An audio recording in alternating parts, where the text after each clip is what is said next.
After 1 month na iniwan natin si Cairo dito sa Clark, ay dito sa Luzon. Balik na tayo.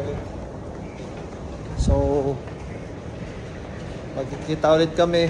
Matagal siya kasi nag-training dito, kaya ayun,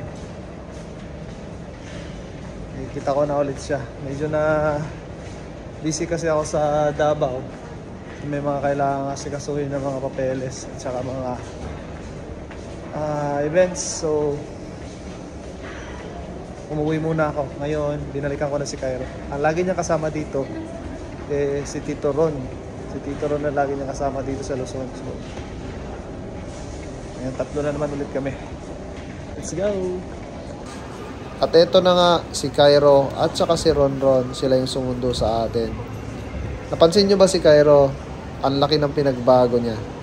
Naging binata na siya, tumangkad, tapos pumayat na. Dahil araw-araw nagsisipag yan para mag-training. Kasama niya naman ngayon si Tito Ron niya.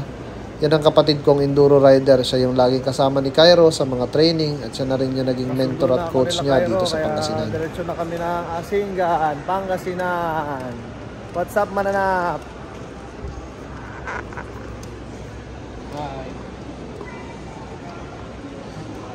Pronex!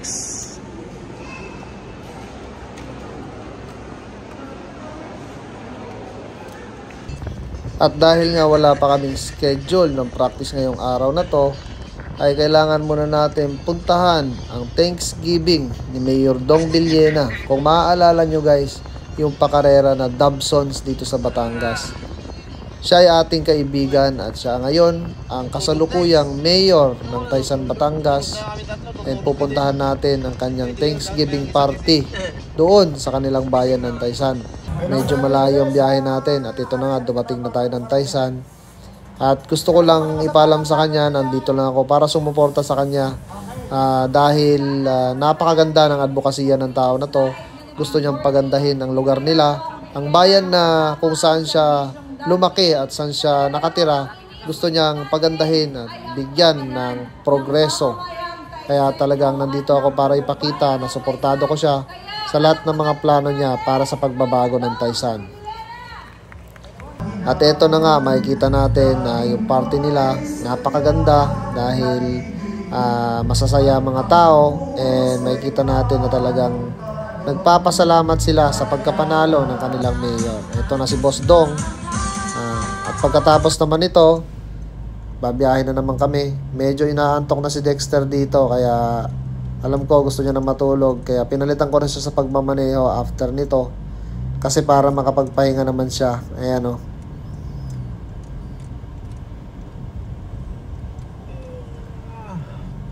Pagkatapos naman ng Thanksgiving party ni Mayor Dong Villena, ay pumunta naman tayo sa Pasay City para puntahan ang napaka-importanting Thanksgiving ni Senator Ronald De La Rosa.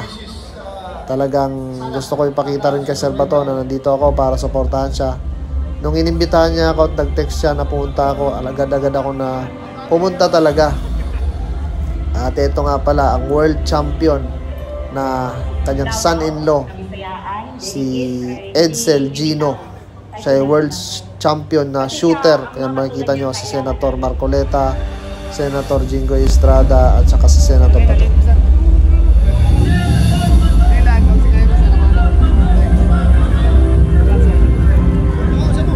Napakabuti at down to earth talaga ni Sir Bato, kahit napakalayo na ng narating niya sa buhay from the humble place of Bato sa Maydigos City, no, sa Santa Cruz.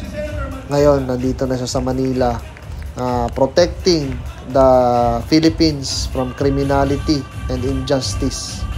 Talagang magiging proud ka sa kanya at magiging inspiration mo siya sa lahat ng kanyang mga ginagawang kabutihan. Kaya ako, I look up to this man like a mentor and also an inspiration, no, para sa amin na nakatingin sa kanya at nakatingala sa kanya.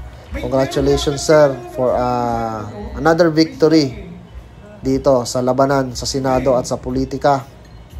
I hope that the Lord will bless you with more strength and more courage to fight for the people of the Philippines. Ayan, nandito na yung mga tao, talagang masaya. Congratulating his victory. Alam mo, 20 million votes.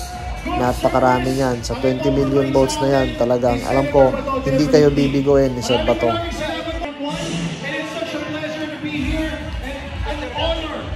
To be in front of all of you.